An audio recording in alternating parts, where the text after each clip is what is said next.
நீ எங்கடா வர? என்ஜாய் செஞ்சுட்ட பொண்ணையும் காலியான கண்ணையும் எனக்கும் தொடமாட்டானே இந்த ஜாலி ரைட்டு. 100 ரூபாய் எடுத்துட்டு பின்னால ஆட்டோல வா. நெல்தாடே, அந்த மாதிரி வண்டி என்ன விலை இருக்கும்?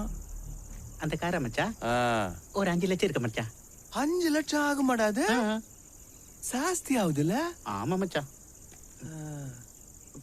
போய் அதை வாங்கினா அப்போ மச்சா, போய் அந்த வண்டி வாங்கினு வந்த.